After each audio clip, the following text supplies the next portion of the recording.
Pessimism leads to weakness, optimism to power. Namaskar, welcome to Next IS. I hope you are doing well. In this video, we will cover major headlines of the Hindu, Indian Express, and Press Information Bureau. So, without wasting any time, let's start today's discussion. And recently, Union Ministry of Health and Family Welfare issued first ever guidelines for seamless transport of human organs through various modes of travel, which will allow airlines carrying them to request the air traffic controller for priority takeoff and landing. This move will maximize the utilization of precious organs, and it also offers hope to countless patients awaiting life saving transplants. And do you know, friends? Transplantation of Human Organs and Tissues Act 1994 allows harvesting of organs from living donors or brain dead patients with consent of the family members. Till now, government spent around 14% of funds under Ayushman Bharat Health Insurance Scheme on those over 70 years. Talking about Ayushman Bharat Pradhan Mantri Jan Arogya Yojana, it was launched in 2018 and it is the world's largest government funded health assurance scheme which provides health insurance up to 5 lakh per family per year for secondary and tertiary healthcare hospitalizations. There is no cap on family size or age or gender. Beneficiaries of this scheme has been identified from socio-economic caste census on the basis of select deprivation and occupational criteria across rural and urban areas. Now recently government introduced a bill in parliament seeking to amend Disaster Management Act 2005 which proposes to make important changes in the act which is mainly aimed at improving operational efficiencies in responding to a natural disaster.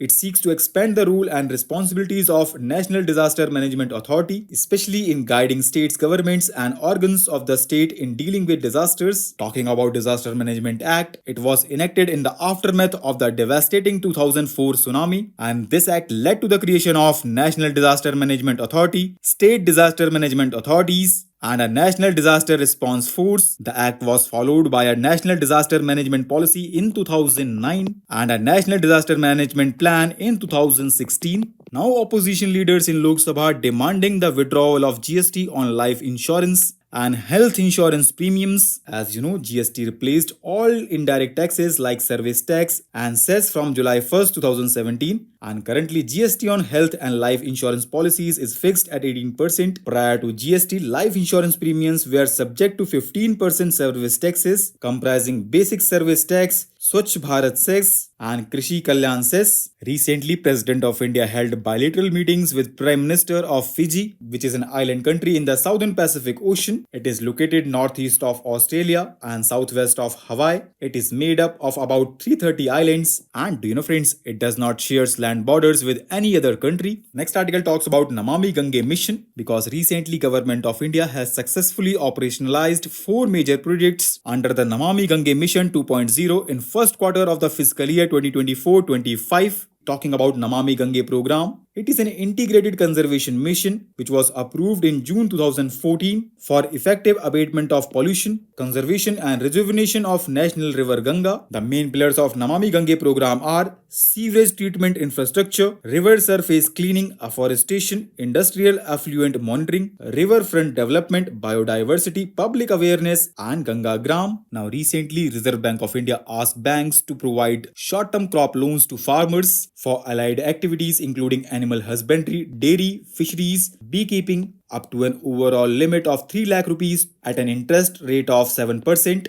and the rate of interest subvention to lending institutions will be 1.5% for 2024-25. RBI also stated that an additional interest subvention of 3% should be provided to farmers who repay loans in time. So with this, let's conclude today's discussion. Thanks for listening, and for regular updates, you can follow us on various social media platforms.